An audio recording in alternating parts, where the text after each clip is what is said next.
This is the story of a man named Stanley. Stanley worked for a company in a big building where he was employee number 427. Employee number 427's job was simple. He sat at his desk in room 427 and he pushed buttons on a keyboard. Orders came to him through a monitor on his desk, telling him what buttons to push, how long to push them, and in what order. This is what employee 427 did every day of every month of every year. And although others might have considered it soul-rending, Stanley relished every moment that the orders came in, as though he had been made exactly for this job. And Stanley was happy. And then one day, something very peculiar happened.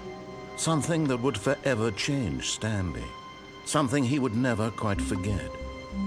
He had been at his desk for nearly an hour when he realized that not one single order had arrived on the monitor for him to follow. No one had showed up to give him instructions, call a meeting, or even say hi. Never in all his years at the company had this happened, this complete isolation. Something was very clearly wrong. Shocked, frozen solid, Stanley found himself unable to move for the longest time. But as he came to his wits and regained his senses, he got up from his desk and stepped out of his office.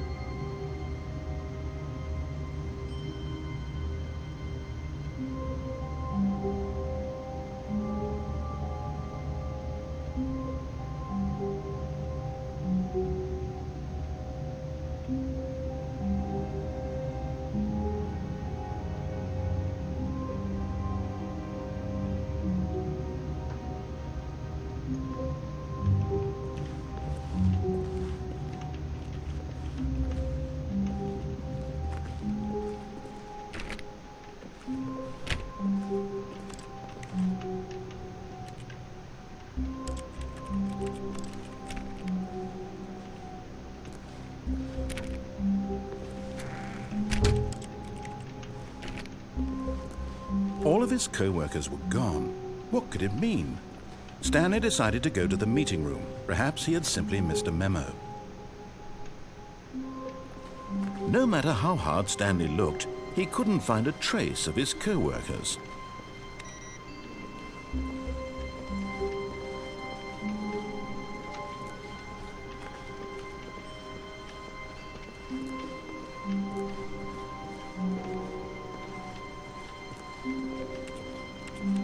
Stanley went around touching every little thing in the office, but it didn't make a single difference, nor did it advance the story in any way.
When Stanley came to a set of 2 open doors, he entered the door on his left.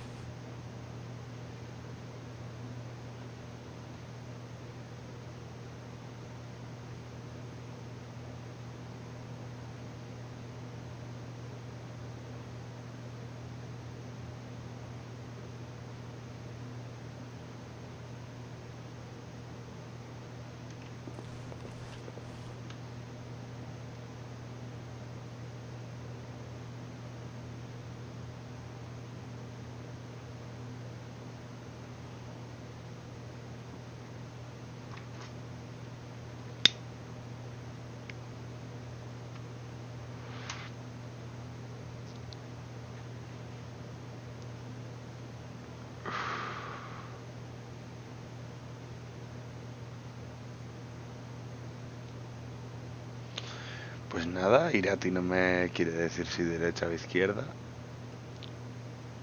En sí tengo que ir por la izquierda, pero la derecha es tentadora. No sé qué hacer. Hala, pues me voy por la derecha. This was not the correct way to the meeting room, and Stanley knew it perfectly well. Perhaps he wanted to stop by the employee lounge first, just to admire it.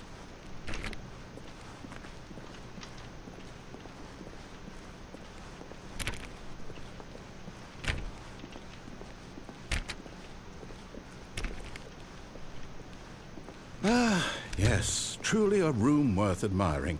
It had really been worth the detour after all, just to spend a few moments here in this immaculate, beautifully constructed room. Stanley simply stood here, drinking it all in.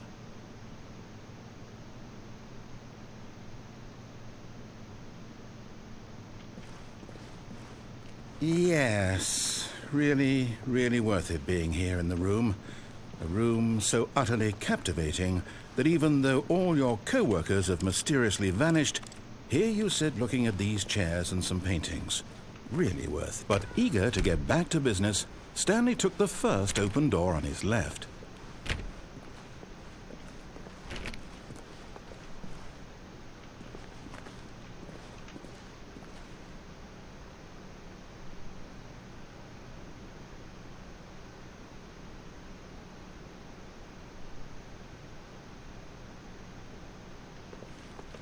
And so he detoured through the maintenance section, walked straight ahead to the opposite door, and got back on track.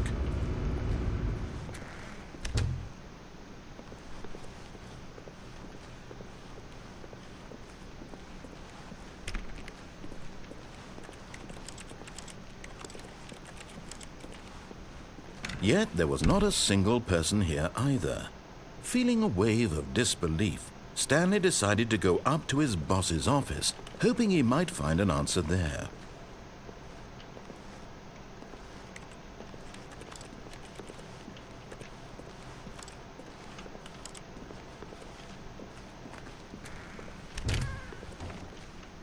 Stanley stepped into the broom closet, but there was nothing here, so he turned around and got back on track.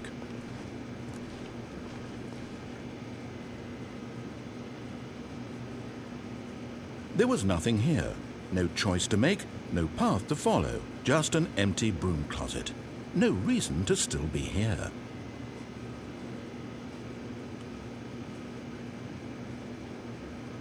It was baffling that Stanley was still just sitting in the broom closet.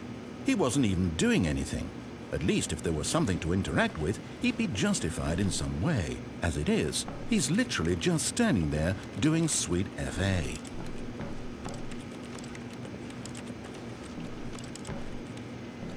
Are you really still in the broom closet? Standing around doing nothing? Why? Please offer me some explanation here. I'm genuinely confused.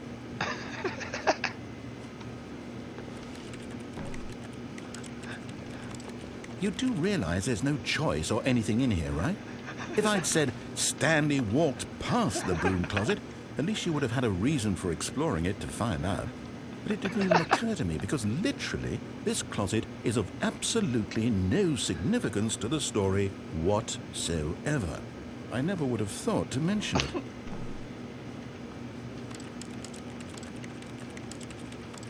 Maybe to you this is somehow its own branching path. Maybe when you go talk about this with your friend, you'll say, "Oh, did you get the broom closet ending? The broom closet ending was my favorite." I hope your friends find this concerning.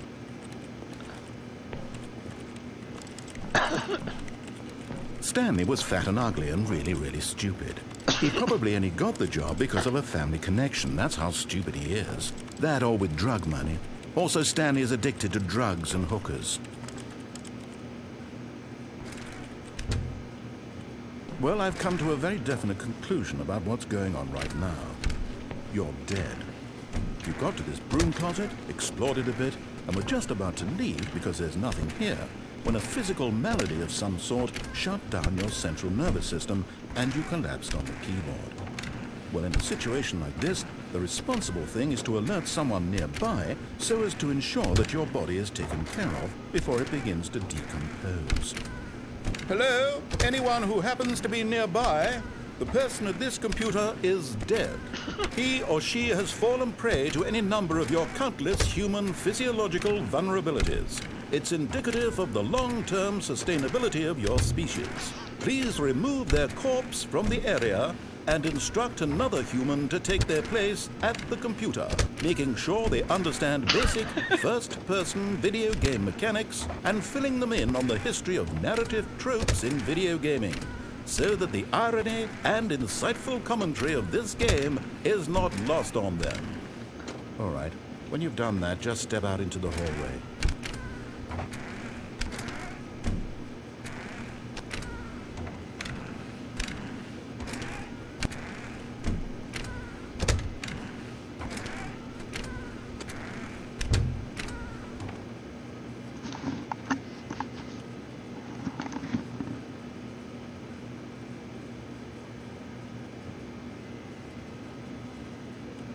Ah, second player. It's good to have you on board. I guarantee you can't do any worse than the person who came before you. You too? Unbelievable. I'm at the mercy of an entire species of invalids. Perhaps there's a monkey nearby you can hand the controls to. Fish? Fungus? Look, you can hammer out the details. I'm not particularly picky. I'll just be waiting for when you're ready to pick up the story again.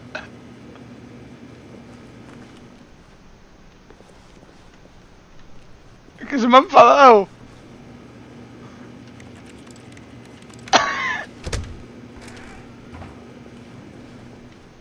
Venga, va, ya me comporto. Coming to a staircase, Stanley walked upstairs to his boss's office. Venga, va, vamos a donde el jefe. Vamos a dejar de...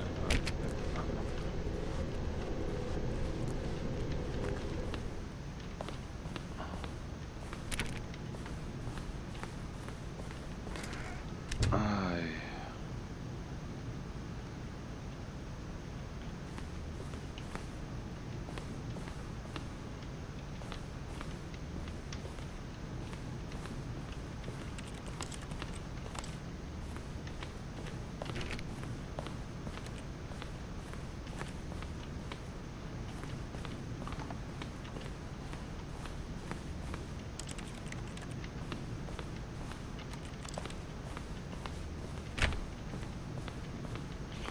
Vale, pues para adentro.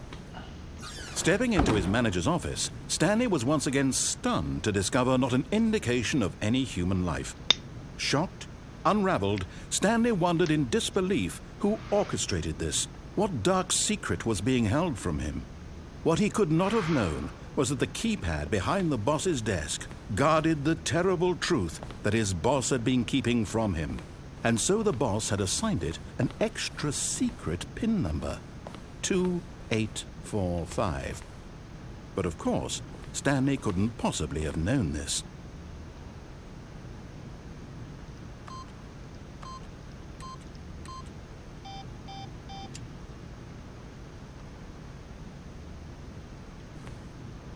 Stanley just sat around twiddling his thumbs. Trying to input anything on the device was useless, since he could never possibly know that the combination was 2845.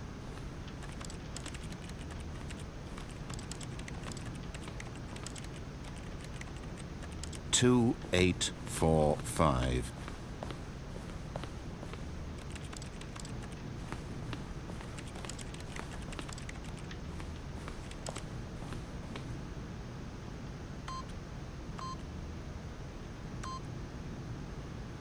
Forgot, but it turns Stanley simply began entering random codes into the keypad, knowing full well the sheer statistical unlikelihood that this would ever result in a correct combination.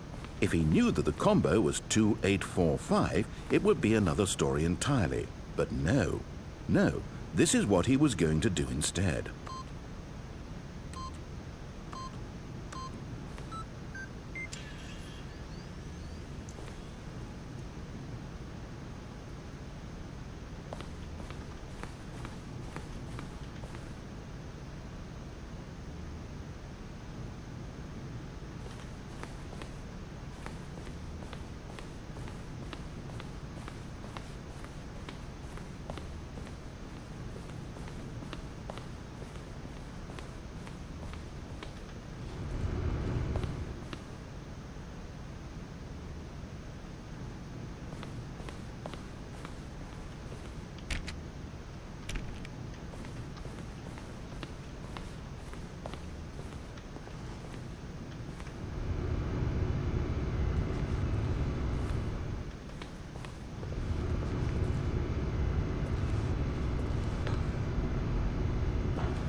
Descending deeper into the building, Stanley realized he felt a bit peculiar.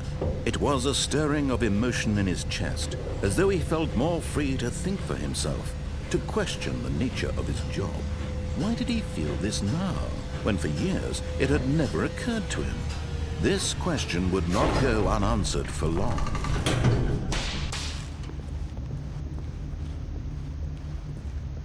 Stanley walked straight ahead through the large door that read Mind Control Facility.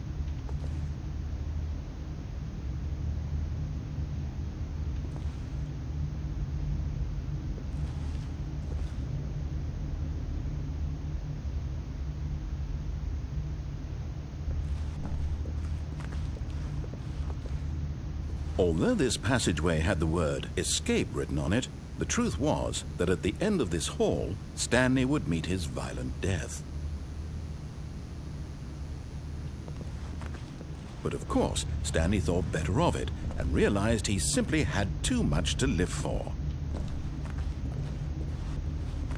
Nope, still on board with death.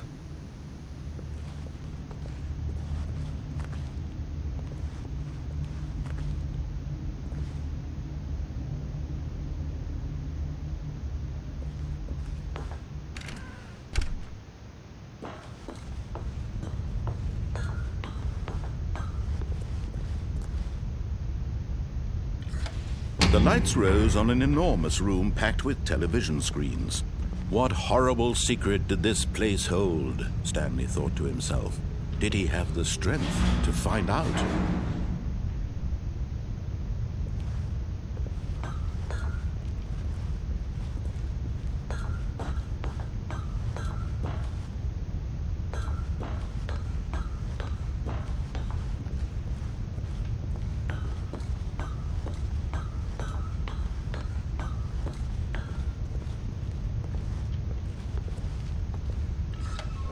Now the monitors jumped to life, their true nature revealed.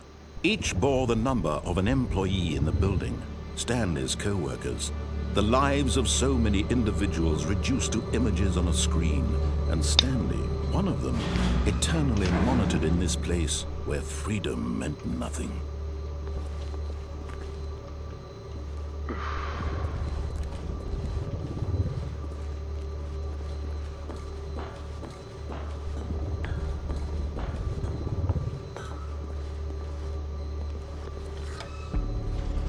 This mind control facility, it was too horrible to believe. It couldn't be true.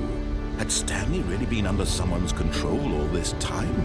Was this the only reason he was happy with his boring job? That his emotions had been manipulated to accept it blindly?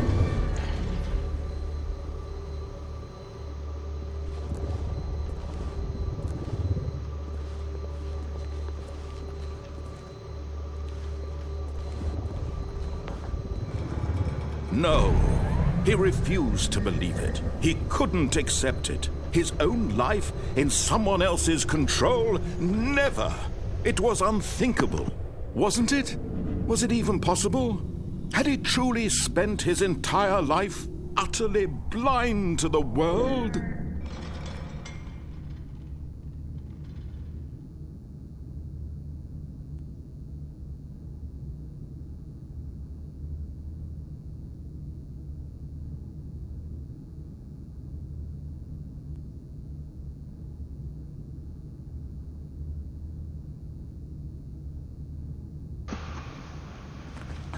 But here was the proof, the heart of the operation.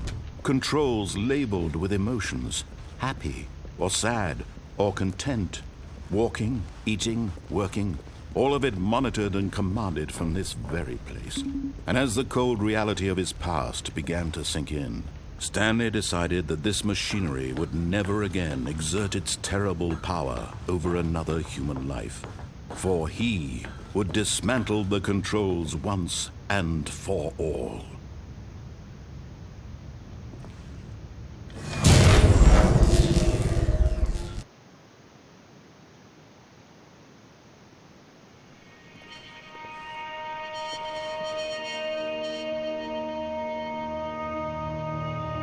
Blackness and a rising chill of uncertainty.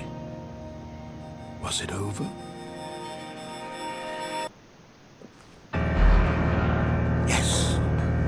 He had won. He had defeated the machine, unshackled himself from someone else's command. Freedom was mere moments away.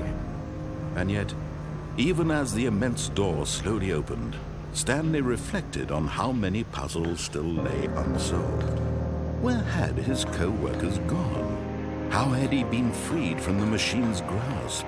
What other mysteries did this strange building hold?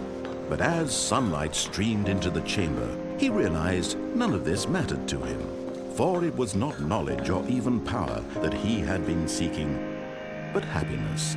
Perhaps his goal had not been to understand, but to let go. No longer would anyone tell him where to go, what to do, or how to feel. Whatever life he lives, it will be his. And that was all he needed to know. It was perhaps the only thing worth knowing.